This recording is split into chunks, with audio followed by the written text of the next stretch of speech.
Okay, I believe I am live. Welcome to this Q&A. I would love, because this is new to me, YouTube Live, if you are here just saying a quick hello. Hello, darling. Okay, this is happening. Hi, sweetheart. It's so good to see somebody who I really um, care about, one of the wonderful members of our membership program. Thank you for letting me know we are live and this is happening. Greetings to all of you. Hello. Hi. Um, thank you, Noah, for letting me know that you can see and hear me.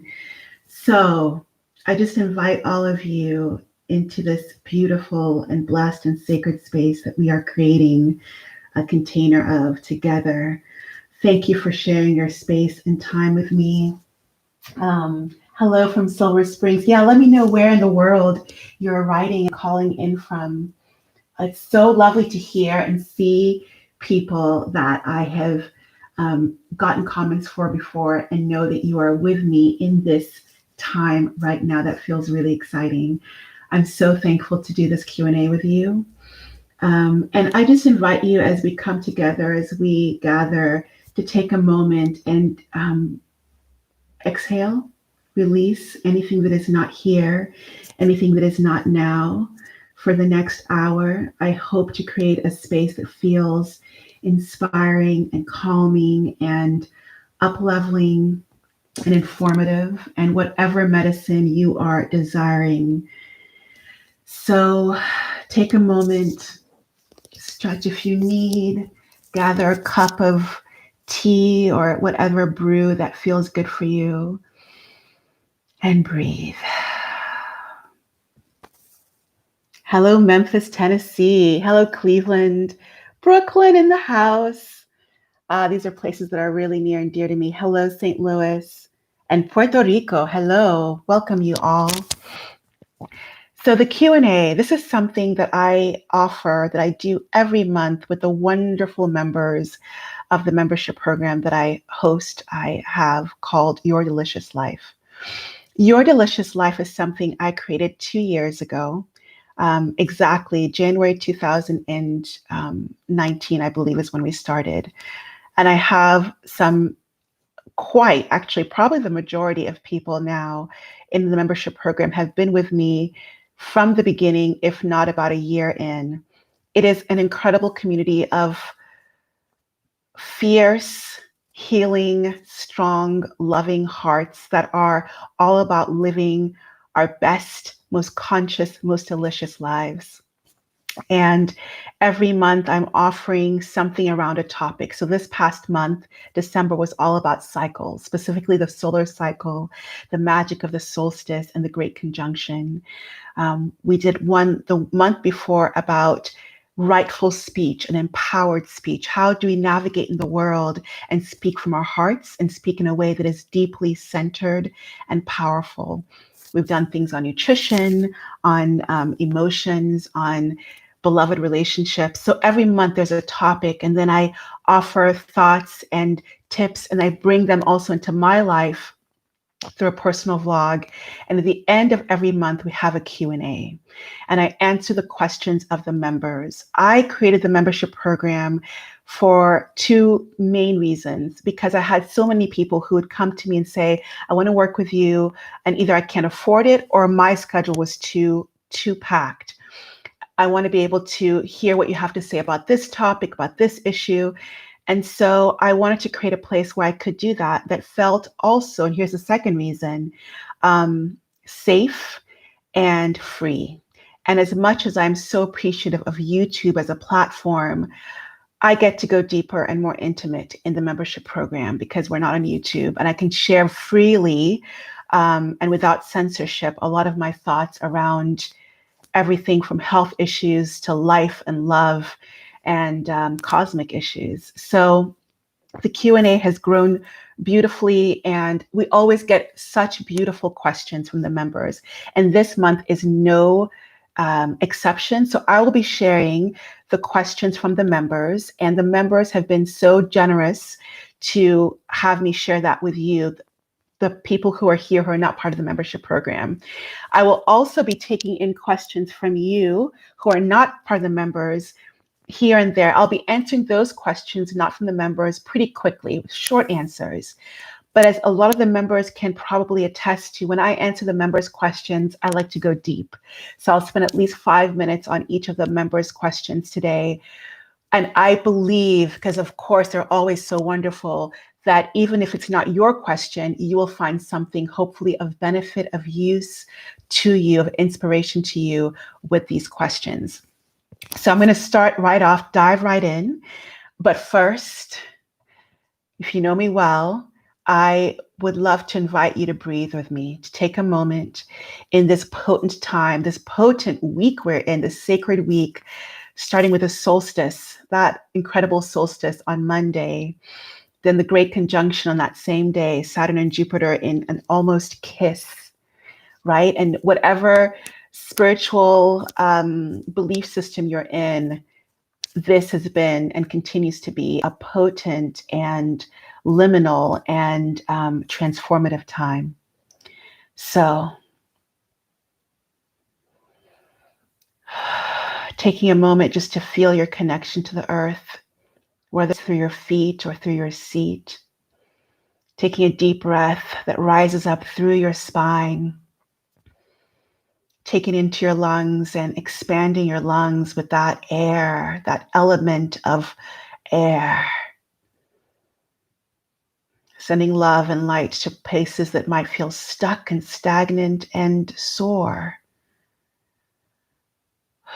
And then exhaling it out, releasing what no longer serves, coming more deeply into the body, into the present, into the here and now.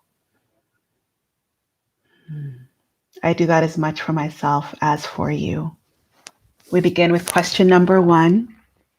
Oh, thank you. Thank you, Noha, for this lovely thing you were sharing about the membership program, and Mel also. And I love that the members are connecting onto here right now. Hello, Barbara. Question number 1 for all of you. We begin. I'm actually going to begin with a mindfulness bell.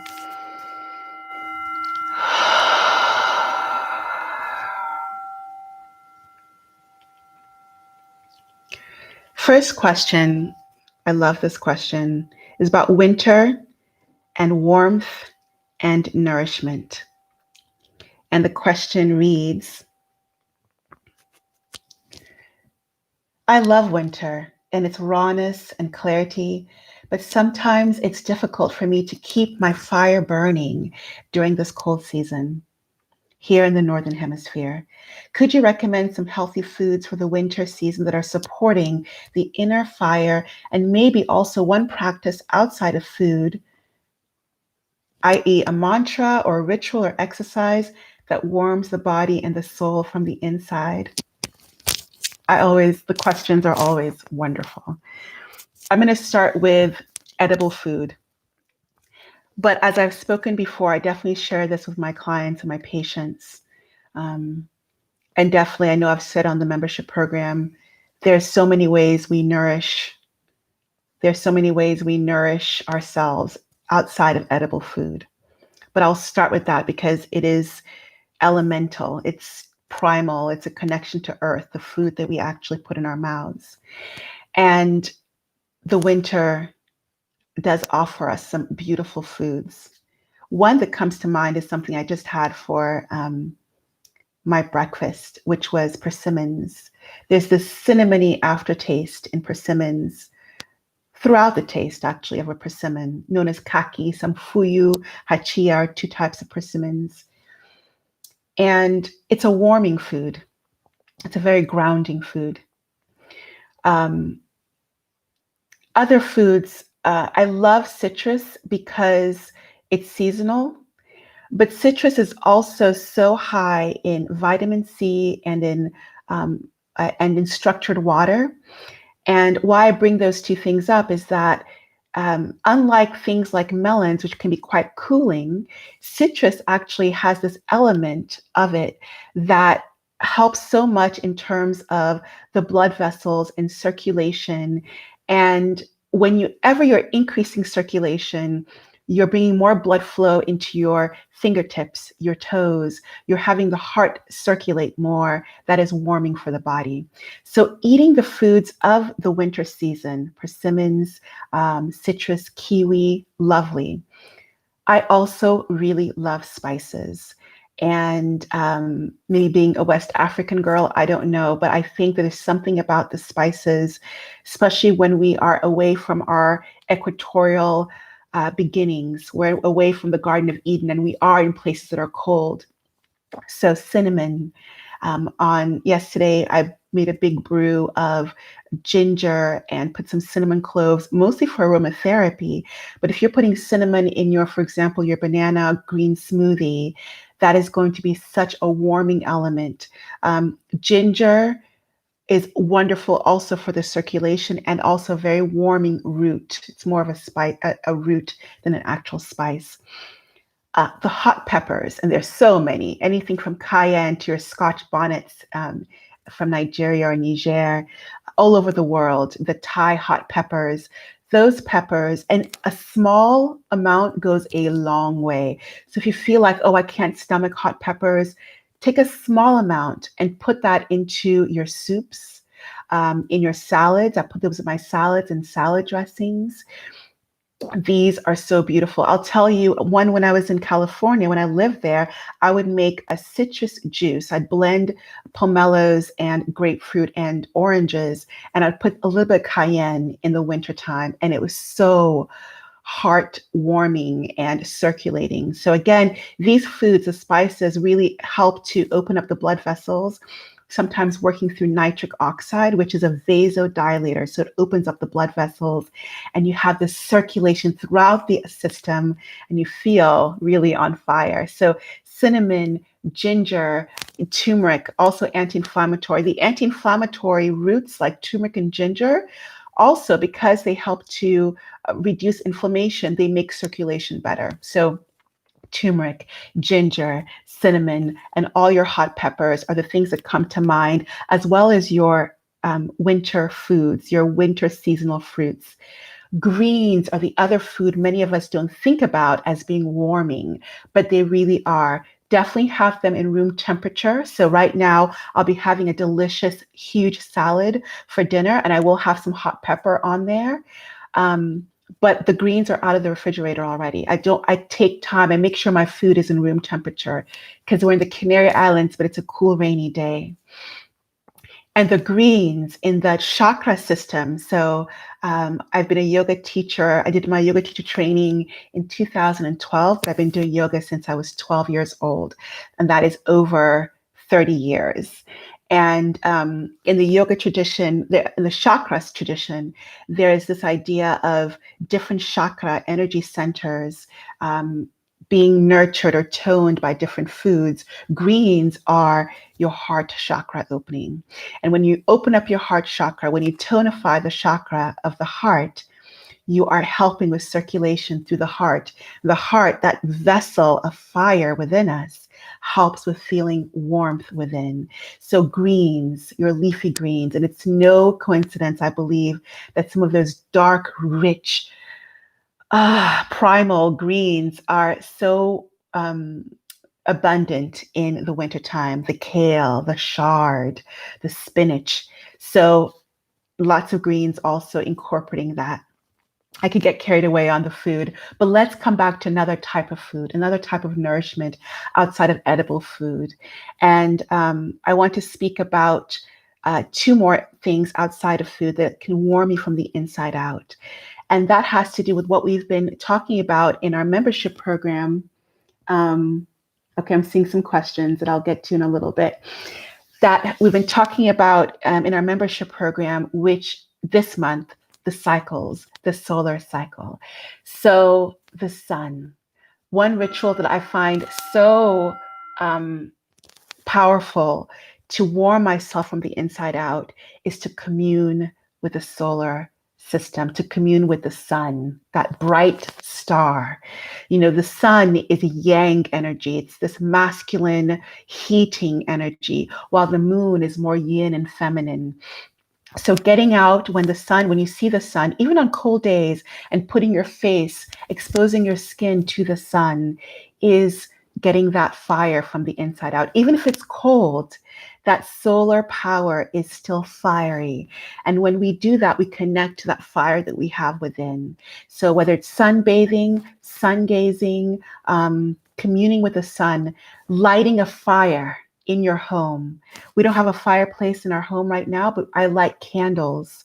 There are candles lit every night this whole week and into the new year. That is the element of the sun. That is the element of fire. So communing with the sun, whether indoors through the fireplace or candles, or outdoors through the sun.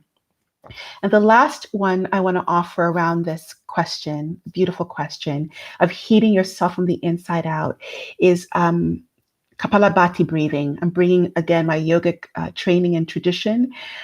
There are many different breath work techniques from all over the world. And in yoga tradition, Kapalabhati is one way of really heating the body from the inside out. And the way you can do that is you can place, and I'll leave a link maybe or write it out for you in the description box below that you can check out after the video is done. And it'll be on, for the members, it'll be on our membership post. You can place your hands on your belly. And the idea with Kapalabhati is that you're doing forced exhales. So clean out your nose if you need to, if there's any congestion there, and you take a deep breath in. And then I recommend doing 21 quick forced exhalations. I now go up to 108 actually, but you can start with 21 or 50, then recenter, regroup, and do about 2 to 3 cycles of that, and you will be warm. I'll show you an example of that right now. Placing my hands on my belly, regular breath, inhale.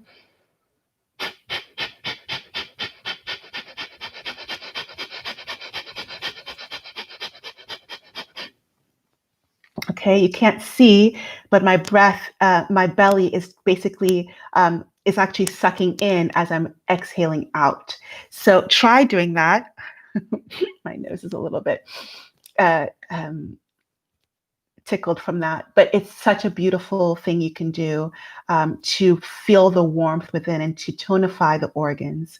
So those are some rituals and some practices, and I hope that's of help to you. Good morning from China. Hello, Georgia.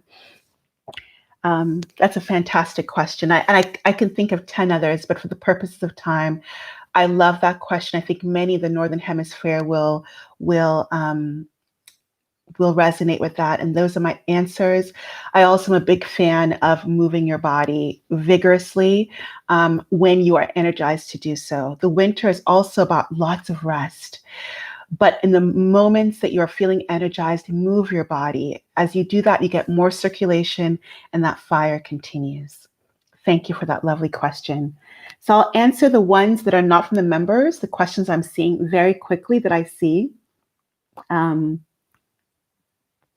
I see one really quick one that says, how do I get over salty foods? And I think actually I'm going to be answering that in another member's question. So another thing I love about our membership program is so many members actually don't they don't submit questions. They love to get the healing dances. They love to get the meditations that I also offer, the personal vlog, but they kind of sit back with a Q&A. And I think part of the reason I've gotten this feedback is because they feel like people are submitting questions that are right for them. They don't even need to submit a question because everything is connected. So I think even if you haven't submitted a question, hopefully there'll be something here that dovetails to something you are thinking about. And I'm thinking about that with this question about salty foods. There's a question I'm going to get to that will talk about that. But very quickly, the way to get over salty foods, one way is to recalibrate your taste buds. So for my clients and patients, some of the members who've worked with me, they know I guide people in detoxes. And part of the detoxification process is to help your palate clean up and recalibrate, and to not get overstimulated by processed foods and salty foods. And it can be a beautiful, joyful process, actually, of reconnecting with food, with real food. And you find that when you do that, you don't need or crave the saltiness as much at all. But there is a process of letting go of that and replacing it with high nutrient, water rich, flavor rich, mostly living food. So the quick answer is time, detoxification, and replacing with healthy foods. Great question. Do you utilize acupressure? I'm fascinated by it. I have definitely used acupressure in the past. I think it's amazing. It's one very old and very wise form of medicine. I'm going to go to the second question from the members. Again, for the members' questions, I'm going to be going longer. I usually spend 6 to 8 minutes on questions. Today, probably more like 5 to 6 minutes. Because I like to go deep. And that's another reason I can't do that as much on YouTube. And there's so many questions. And I like to honor the members and their investment in the program and in themselves by going deeper. So, second question. Let me double check which one I wanted to do a second one. Oh yeah, this is a good one. This is another yoga question that I think many of you will resonate with. Here it is. Okay. I was recently advised by a physiotherapist to try Uddiyana Bandha as a practice to strengthen my digestive fire and the solar plexus. I looked on what Uddiyana Bandha was and found lots of information on how to practice it, benefits, but also some contraindications. I would love to seek your advice and opinion on this bandha, usefulness, safety, etc., before trying to apply it to my morning yoga practice. I love this question, and it's actually a pretty unique one that I don't think I've gotten before, to my knowledge. Uddiyana Bandha is something that I was taught during my yoga teacher training.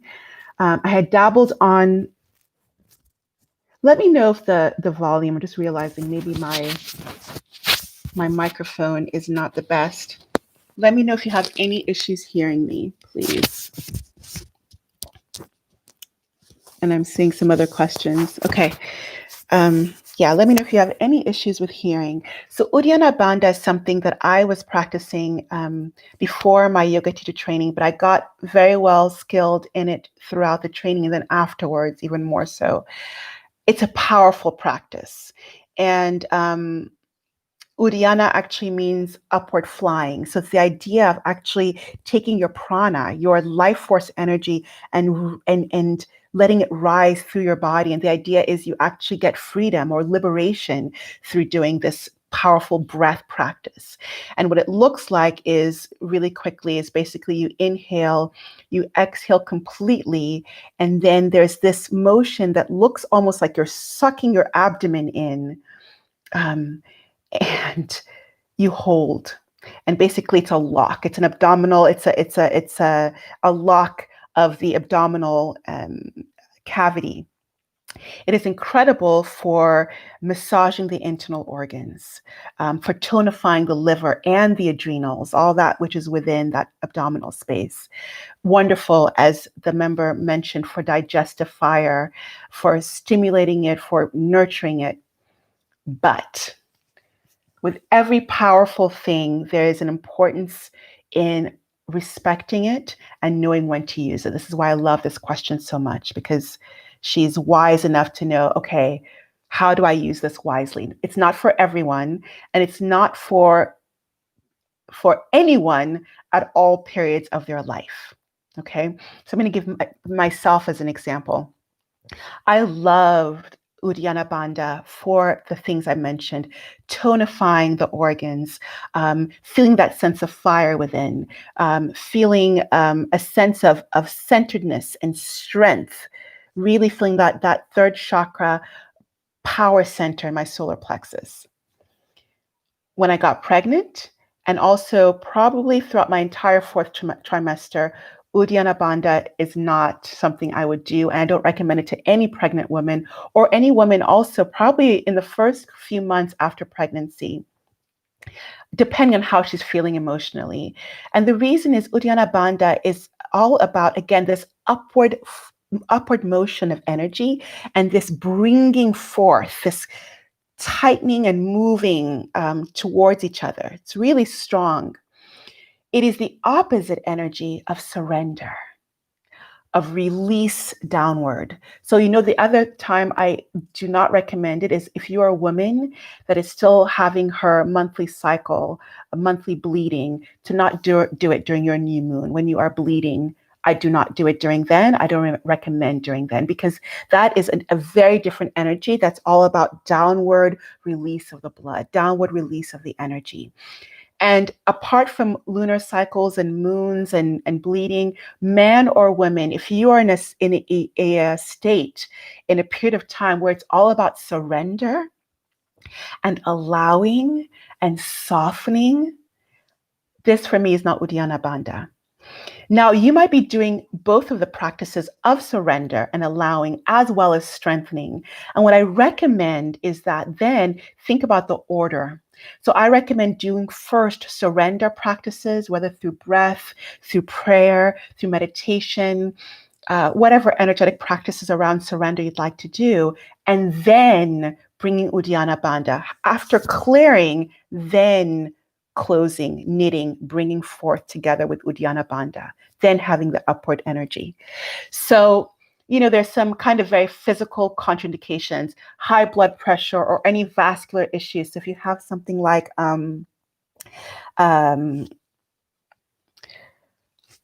blood pressure, but also things like AV malformations. If you don't know what that is, don't worry about it. But if you do, if you're somebody who has it, you don't want to be doing Uddiyana Bandha. Things like vascular blood vessel issues, I would not do that. If you have ulcers or tears or hernias within your abdominal cavity, I would not do Uddiyana Bandha. Those are the more medical contraindications. But for most people, what I want to speak about is the energetic contraindication. So again, if you're bleeding as a woman, if you are pregnant or just postpartum pregnancy, when you're still in that state, that incredible state of surrender, or if whatever you identify in non-binary, any in terms of sexuality and your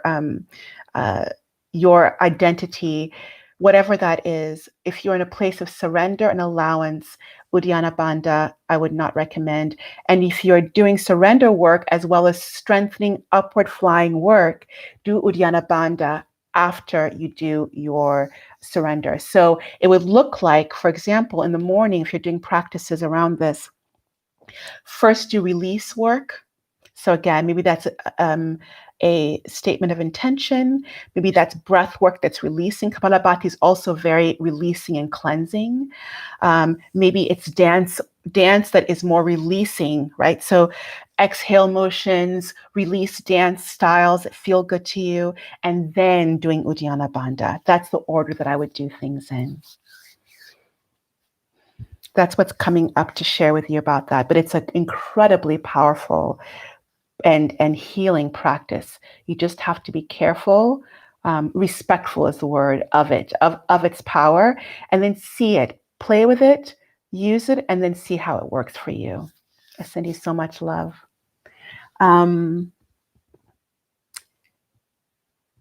Oh, you're so welcome, Barbara. Do you utilize acupressure? I think I mentioned that.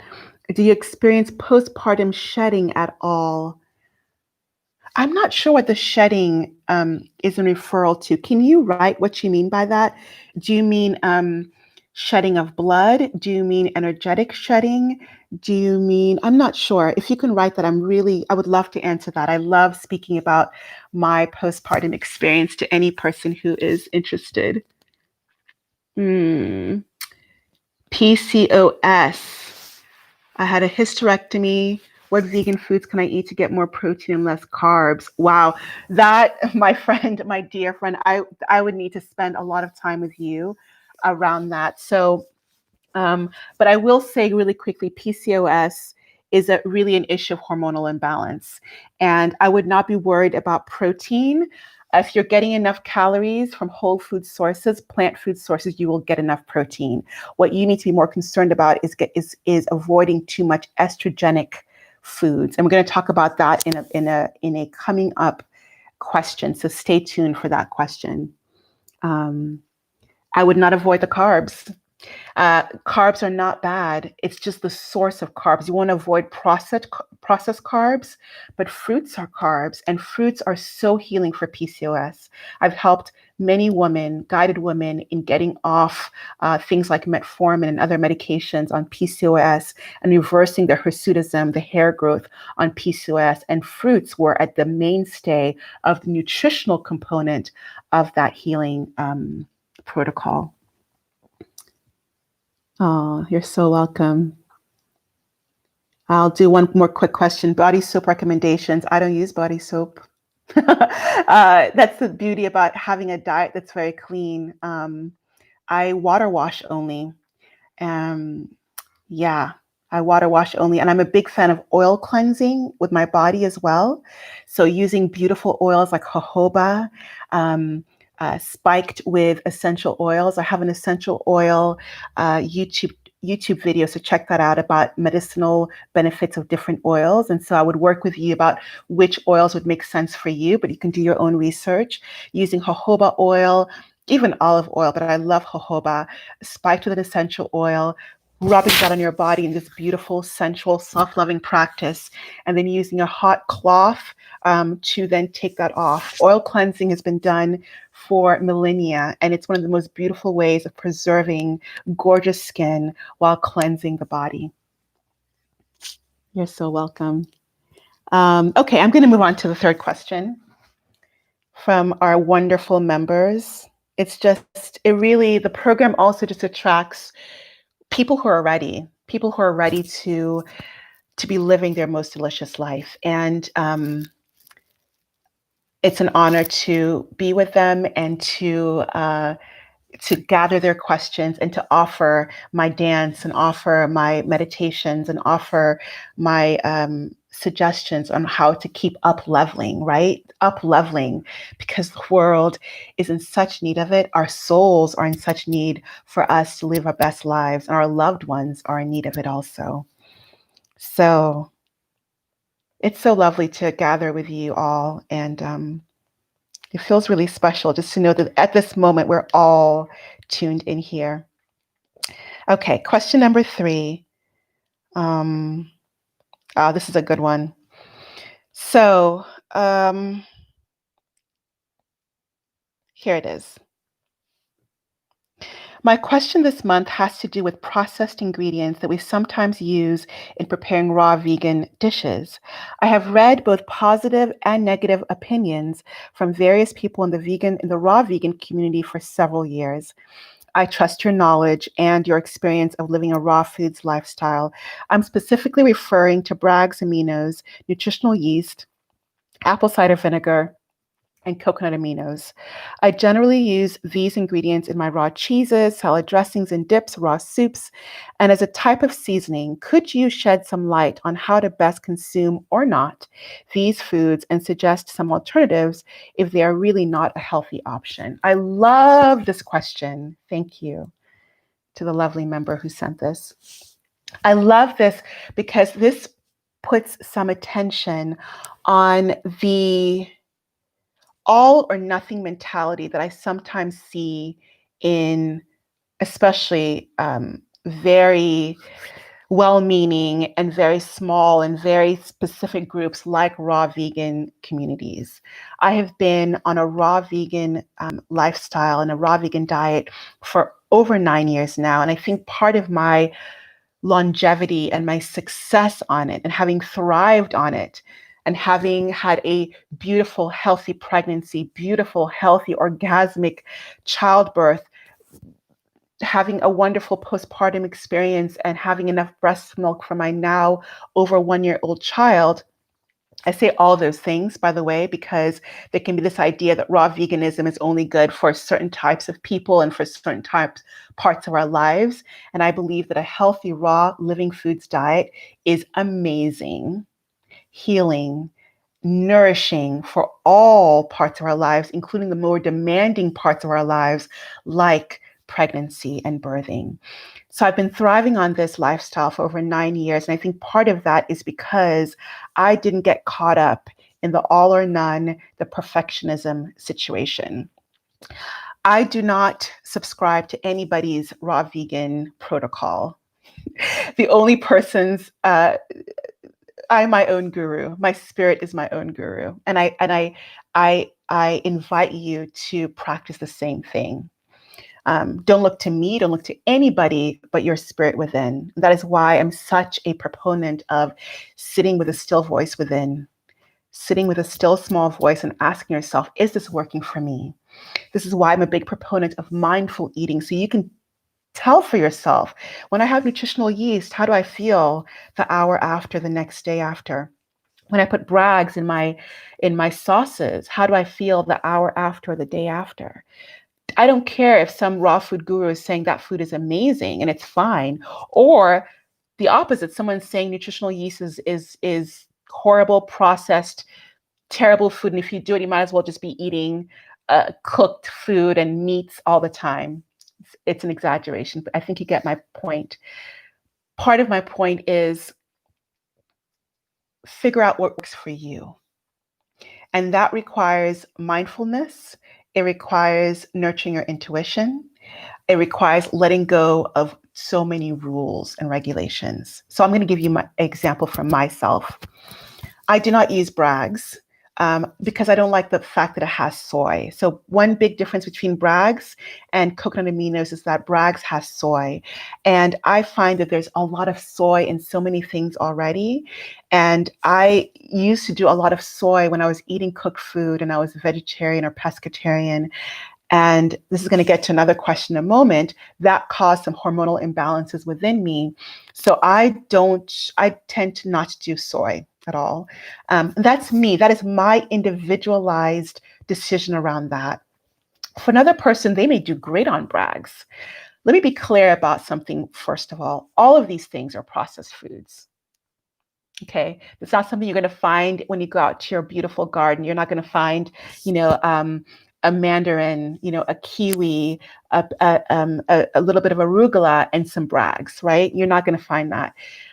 But it's okay to bring in, I believe, some of these foods if that feels right for you and if it supports you in eating more of these beautiful whole foods.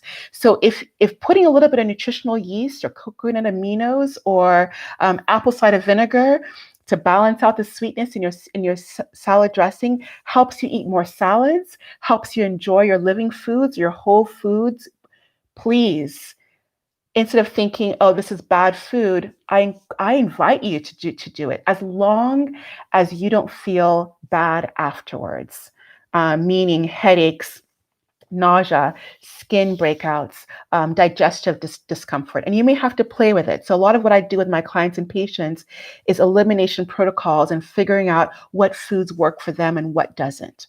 But if you know yourself to be okay with these foods, I just remind you, yes, they are processed, but that's okay. It's not about being perfect. It's about eating more of the healthy foods that help us be vibrant and be able to do it for a long period of time. So I do some coconut aminos once in a while, but it's a spectrum also. So on this spectrum here is lemons. And then on the other spectrum will be something like MSG. And I say that, for example, meaning that these are foods that will add flavor or a taste of sourness. So I'll put some lemon juice for some foods, but sometimes I want something a little bit with more punch or more flavor in another way. And maybe I'll put ACV, apple cider vinegar, instead to give that acidic sour component. But I could do lemons, or I could do something further down the spectrum, like balsamic or some other processed vinaigrette. So it's a spectrum. I'm a big fan of not thinking of things as bad or good within the realm of plant foods or plant foods, but thinking about what works for you and um, minimizing processed, but allowing some of it in if it helps you eat more of the healthy foods. I hope that makes sense. Let me see if there's more on that I want to say. Yeah, I think that is. So healthy options, always think about your spectrum and ask yourself, what is the flavor I'm trying to get by this food? So for example, with nutritional yeast, what are you trying to do? Many times people use nutritional yeast to get a cheesy flavor. Well, the other day, I soaked some walnuts. I poured away the water because soaking walnuts will help with digestibility. I put it in my pok pok, which is my mortar pestle, and I pestled it. I just pounded it so it became a crumbly cheese. And then I added some lemon juice and I sprinkle that over my raw vegan pizza. So that is a arguably a more whole foods alternative to using nutritional yeast. But I've used nutritional yeast and I use a little bit once in a while, and that's part of my raw vegan food diet. And somebody might say, well, that's not 100% pure raw food. I allow things like nutritional yeast, apple cider vinegar, spices, cashews into my raw vegan diet. And that's my diet. So find what works for you. Release the idea of all or none or perfection and just focus on crowding in with the foods that help you feel the best, that are truly vibrant, that are truly living. Thank you for this fantastic question. Okay, how are we doing with time? It's amazing. It's so much fun, and it's 40 minutes in already. I'll answer a couple more questions quickly from the non-members. Hi,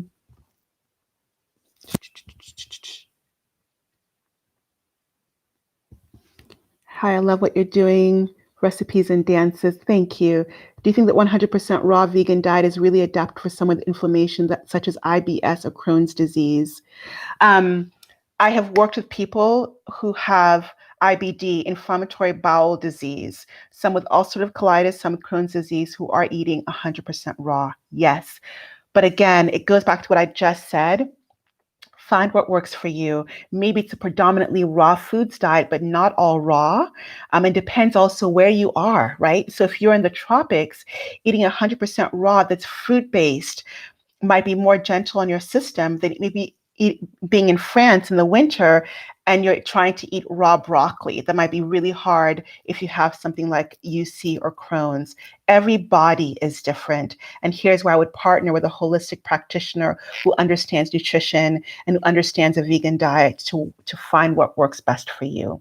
But I believe you can absolutely thrive on a 100% raw diet that's healthy with IBD. And you can also thrive on one that's not completely raw, depending on where you are in the world and what you have available to you, as well as other holistic things to think about.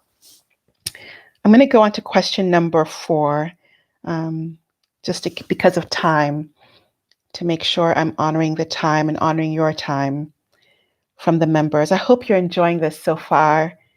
I love the Q&As at the end of every month and being able to dive in and more with the members in this way.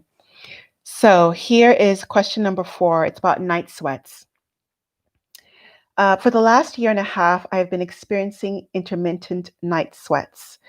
Possible triggers include overworking and extreme exhaustion, a vaccination, and grief. I went on a high fruit raw diet in February this year, and I'm so grateful that this has resolved the worst of my health difficulties. However, my periods stopped entirely. She mentioned that before. I'm not reading the entire thing because it's a long question, but she does say my periods did stop entirely. And before, she was having a menstrual cycle that had very heavy bleeding. That were about 10 to 21 days long with extreme fatigue. Went on a high fruit raw diet in February. My periods stopped entirely and have not returned. I'm trying to incorporate more fat in my diet for my menstruation and some cooked food, but I find that the fat and the cooked food triggers me to feel very hot at night and sweat. did an FSH and LH. These are blood tests that came back normal. I'm only 25. So here's my thoughts around this. There are many causes for night sweats, and this is a question that I definitely want to say is one that is best done on a one-to-one consultation session with a holistic practitioner who understands definitely nutrition, because you're doing a raw vegan diet or high raw diet, and also somebody who understands holistic health, not just allopathic medicine.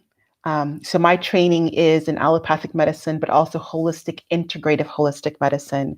And I bring in my yoga teacher training. I bring in my nutrition training, having done that nutrition work and nutrition education. I bring in my years of experience as a dancer. When I bring all those things together with my medical school training and my residency training, when I work with my clients, find someone, whoever it is, who's holistic minded to do this work with you, because there's so many causes for night sweats. I'm going to go over a few, because some people might say, oh, that sounds like me, what I'm going through. So here's what I want to say about night sweats. The most common causes I see for night sweats actually are, and it's usually underdiagnosed, having to do with hormonal imbalance. And it's not just menopause. Night sweats is not just a menopausal thing.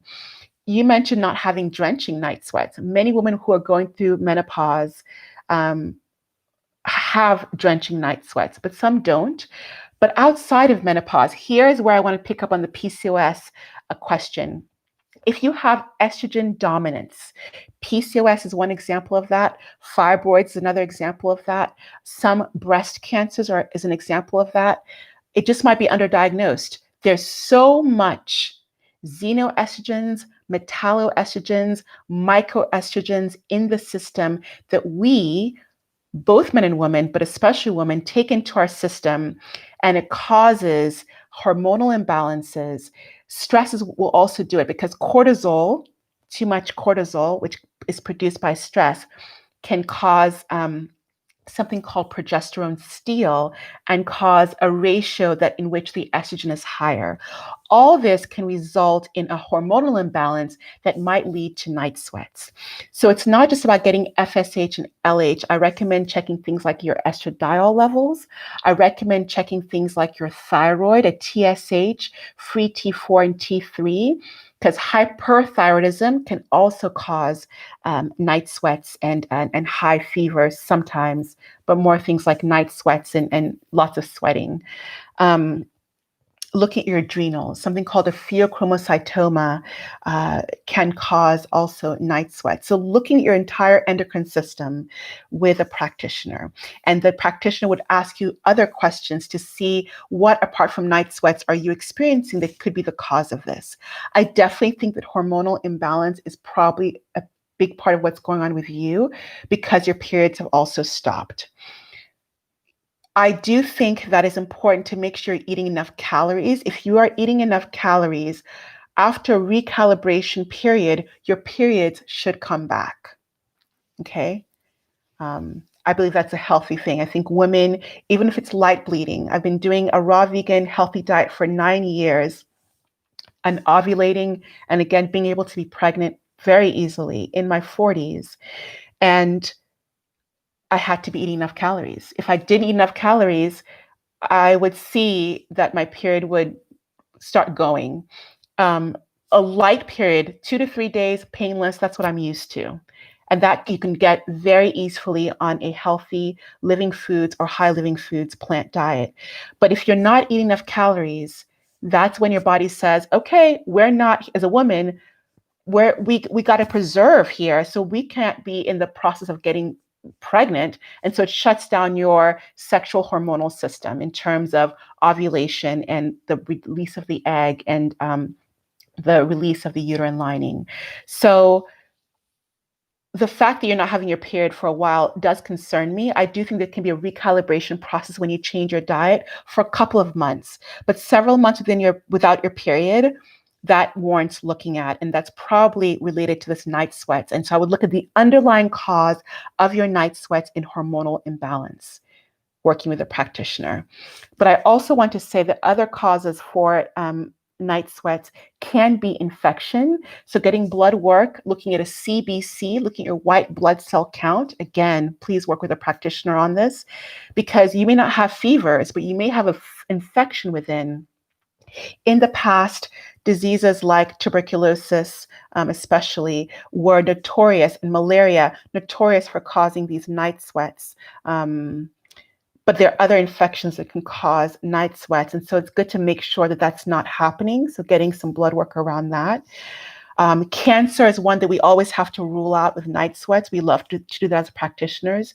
You being 25 years old, and hopefully haven't had, knowing your body, knowing that maybe other things wouldn't point to cancer. I'm not saying it to scare you. I'm just being complete. So the bottom line is work with a practitioner who will ask you more questions on this to figure out what's going on here with the night sweats. But my big thing when I read your question is looking for hormonal imbalance. And that needs more questions and more blood work. And then shifting your diet to making sure you're having enough calories, whole food sources, and releasing estrogenic foods from your diet. I hope that is helpful to you. I send you lots of love. One-on-one sessions with me, I want to say something about that really quickly. One of the perks of the membership program is that every year I offer at least one discount on my one-to-one sessions.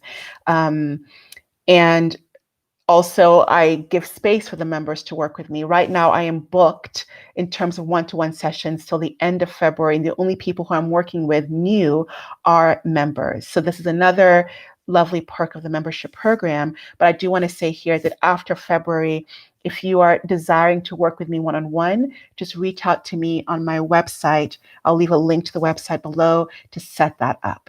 Okay. How are we doing? I think we're doing pretty well. We may go over a little bit on the hour. I apologize. I'm going to try to keep this as much as I can to an hour, but there's so much goodness here, and I'm excited about the questions I'm reading and some of the things I'm seeing. I'm going to take one more for now, non-member question, if I see it. My MD is in allopathic medicine. Yes, I graduated from Vanderbilt Medical School, Vanderbilt University Medical School, fantastic medical school, but very traditional. I did my residency in internal medicine and primary care at NYU. So I did a regular allopathic, run-of-the-mill medical school. You can check out my whole bio. I'm an assistant professor at NYU. I have a whole bio in my on my website, but throughout the time I was getting holistically trained. I went to the Amazon in Ecuador. After residency, I went to work for a year with Doctors Without Borders and studied nutrition. I came back and did more nutrition work because it was clear to me food is thy medicine. Did my yoga teacher training. I've been a dancer for a very long time and continue to dance and now offer that as part of my healing. So all that I bring to the table, I try to bring to the table because it's my love. So I hope that answers your question. Yes, you cannot work with me one-on-one until February, but after February, I'm available. So reach out to me in January so I can set up a free call with you, just free, to get to know you and figure out what it is you want to work with me on. And then we can set something up in February. Thank you for that question. Question number 5 from the members. Just taking a breath to recenter. I tend to, because I want to say so much and share so much, I don't like rushing my words, but I feel like I'm rushing, so I apologize. So I'm just taking a deep breath here. I don't see the question. Here it is. Okay, question number 5. As this month's topic of cycles is new to me, is there a resource you could point a beginner like me towards regarding the cosmic cycles and the positioning of the planets? I'd love to understand more about how our cosmos influences us.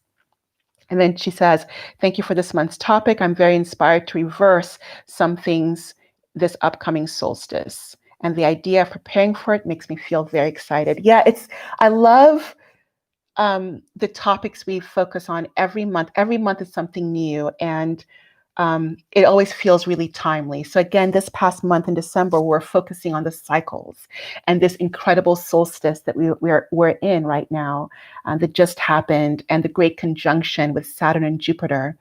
So the cosmos. So one of my focuses in medical in undergrad, I was, if I wasn't in the dance studio dancing, I was doing environmental biology. I've always loved biology. And if I wasn't writing poetry, it was poetry, dance, and environmental biology. I was out in the marshes in Houston doing things, looking at birds. And so biology and the study of life has always been totally riveting to me. So not surprising that being a physician, being a doctor was a pull for me. And I feel like the study of life is not contained to our earth, but also to the cosmos. So I bring up undergrad because studying things like astronomy and cosmology was part of my interest. And Stephen Hawkins is a name I have to just share with you right now as an incredible resource. A brilliant professor from the UK, I believe. I will leave a link down to some of his work, but he has, I think one of the best ones is probably A Brief History of Time, in terms of talking about cosmology and the cosmos and how it affects us. I would definitely check him out. Um, and then honestly, I love things like National Geographic. My parents got me a subscription at some point. I was so excited. I would go through the articles, and the pictures were always so beautiful. So I think not just books, but having pictorials and images of the cosmos can be really helpful, especially if you are a visual learner. But it's just also so beautiful. Our galaxy and the cosmos is so beautiful. So looking at magazines that are now online, like National Geographic, I really recommend. So Stephen Hawkins, National Geographic, and then also I've heard really good things about a book called Astrophysics for People in a Hurry. I'll leave a link to that also. I've heard great things about that for just learning more about the cosmos. And then I'm going to outsource this question a bit because I'm definitely not an expert on this part of science. Again, biology and life, human life, and other earthling life, I know more about. But the cosmos is I'm still learning. I know more about lunar cycles and but in terms of the cosmos in general. So I'd like to outsource this. If any of you who are here or who watch this later on have any books or resources that you've found to be so helpful for cosmos and cosmic education for beginners, please leave that in the comments below. I so appreciate that. So again, National Geographic, Stephen Hawkins is amazing. And then deGrasse Tyson's work, who I'll also leave. These are great resources. And I always feel also that once you're ready, the teacher appears, right? There's that beautiful saying. So just putting it out to the cosmos that you're ready to learn more about that and integrate that into your health and into your delicious life. I think more and more things will come your way. I love that question. Thank you. And I'm going to see if there's anything else. Do you have any guidance for individuals that would like to get into holistic medicine? Oh, yeah. I actually do counseling. I do holistic health sessions, but I've also started doing the past year just holistic health life, creating your delicious life. And a big part of that is creating your most delicious work. And I love the work that I do. As a dancer, as a poet, as a physician, to bring my talents together, my passions together for healing is incredible. And I've been able to create a work life in which I do that. I bring my poetry, my dance, my medical work together for healing. So crafting a work life that I absolutely love, in which I'm still able to be with my beloved husband, my sweetheart, my baby, and time for myself. And create the income I desire. So I do counsel people on how to sort of create maybe non-traditional ways of doing things. So for holistic medicine, that falls into that category. So you can reach out to me to work with me on that in one session.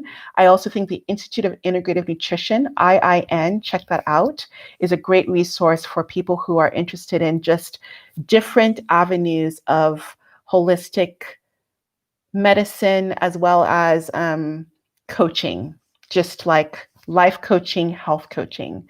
That's a good resource also.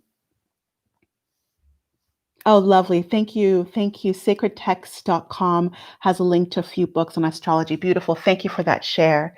The last question, please stick around for it if you can. I know we're at time, but this one is juicy and beautiful, and I love it. And I saved it for last because I think it just speaks to so many things. So here it is. Let me find my screenshot of the question. Here it is. I have seen a trend with regards to content being shared on the internet. Content created from a place of consciousness gets very few views. Pornography, for example, I have nothing against it, she says, would get millions of views in just a day. Do numbers matter when you are doing what you love? Would you, Tumi, continue creating if you had 0 views on your content? I truly love your work. Thank you for this amazing question. I think it's such a wonderful way to end because I have some things to share with all of you about that. So I want to say that to answer, I'll try to be brief and then get a little bit more specific. I think numbers matter doing what you love if the numbers are important for your goals, if the numbers are important for what success means to you. So what does success mean to you? What are your goals with your content?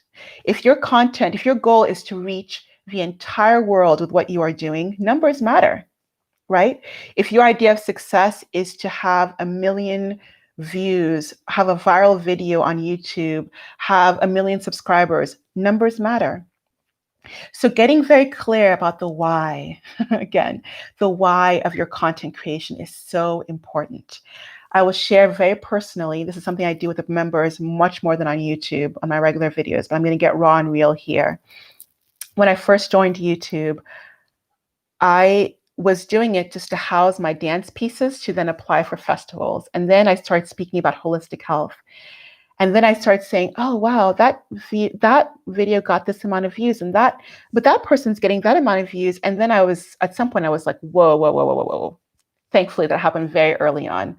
I don't want to get into comparison being the thief of joy. What is my goal here? I don't care if Sarah, Bill, whoever is getting 10,000 views or 100,000 views or has 1 million subscribers. What is my goal with my YouTube, with my content creation? So I got very clear about what that was. And that for me was to offer authentically, and with integrity, as much as I could do, my gifts and passions, my spirit-centered and spirit-imbued passions and skills with the world as medicine to help people, if they want to, elevate, feel better, get inspired through beauty, through healing, through dance, through poetry, through holistic health tips from my heart. That's it. That says nothing about the amount of views, says nothing about the amount of subscribers. I literally don't ever check numbers. Best believe if I hit 10,000 subscribers, I will come on here and say thank you again, but I'm not checking my numbers. I don't look at algorithms. I could care less. I don't monetize my videos. Part of that is a whole thing for me around, I was doing in the beginning because everyone seemed to be doing it. And then I realized I was watching a YouTube video and an ad came up and I was like, what? I don't want to have a video be shared with somebody and an ad comes up that I don't resonate with. And I have no control over that. So for me, this is no shade on anybody. There are many people I really respect who monetize their videos. I think it's great. For me, it no longer resonated. And so I stopped monetizing a while back. My videos are not monetized, which pulls me down in the algorithm of views. So that's just an example. For me, it's about integrity for myself, of what that means for me. For me, it's about my truth and authenticity. And so I have a mix on my channel of dance and poetry and holistic health tips. And somebody would say to me, your channel should be just dance, or should just be health, or just review articles, or just give medical advice. That would give you more views. That would give you more of a clear channel. But that doesn't make my heart sing. That doesn't feel like my authentic medicine. So for me, I always go back to what's my why. And for that reason, I'm not going to spend a lot of time looking at views or numbers of subscribers. And I say that with lots of love and with gratitude for those of you who do show up. Um, but I want to answer this other question. Would you, Tumi, continue creating if you had 0 views on your content? I can't not create. As an artist, I think anyone who understands, I write poetry I'm either editing or writing a new poem all the time. I dance every single day. I've been dancing before YouTube came. I'll be dancing after it's gone. I'll be performing. It's my work. But work is also about it being shared with other people. It's not a hobby. Okay, I want to be very clear about that. So there's some things we do for just self-care, for just us, and those are incredibly beautiful. And dance is also self-care for me, but dance is also the way I work in the world. And so for me, dance is also, I do want it to be seen. I do want it to be seen because it's my way of offering something that I hope is medicine for somebody.